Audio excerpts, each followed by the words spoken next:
Okay, Misty, so let's talk bigger picture here. We're talking about an individual's firing. This is also about limits around presidential power. Absolutely. It goes far beyond just the FTC and slaughter as it relates to her termination. So this is about that 1935 precedent that Gary just spoke about called Humphrey's Executor. And that case affirmed that presidents cannot fire commissioners from these independent agencies unless there is a cause. Now, the critical question before the court, is that constitutional, or do these firings fall under the Article 2 power? So there's several other cases of termination at different agencies. Gary laid those out. Those will be directly impacted by this decision.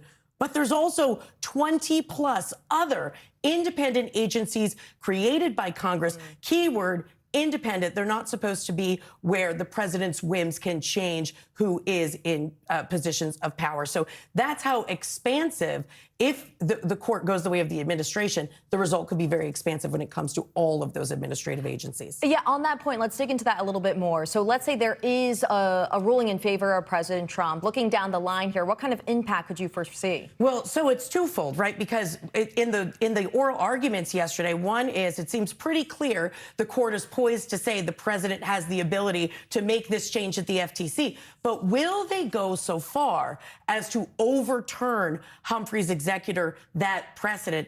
If they do, the argument is that other areas where there are similar removal statutes, like the tax court, the court of claims, they could be subject to similar arguments. So presidential power could actually expand beyond even the administrative agencies into other entities. And of course, the idea that the president's whims could dictate how these independent agencies actually do their work is something that is of concern and was raised in yesterday's oral arguments.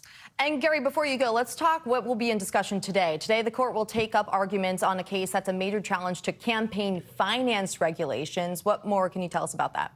Yeah, the big question before the court today is how much money a political party's committee can spend in support of a political candidate. Under a current law, a party can spend money on behalf of a candidate, but it cannot spend unlimited funds in coordination with the candidate. And those words are really going to be important here. Right now, the limit is about $4 million for Senate races, $127,000 for House races. And conservatives, including now Vice President J.D. Vance, actually have a real stake in this because he was one of the challengers when he ran in 2022 out in Ohio. He's one of the challengers in this Supreme Court case. This is not dissimilar to the 2010 Supreme Court ruling we saw in Citizens United that allowed unlimited spending from outside groups in political campaigns. A lot to watch for. Gary Grumbach and Misty Marris, thanks so much for joining us this morning.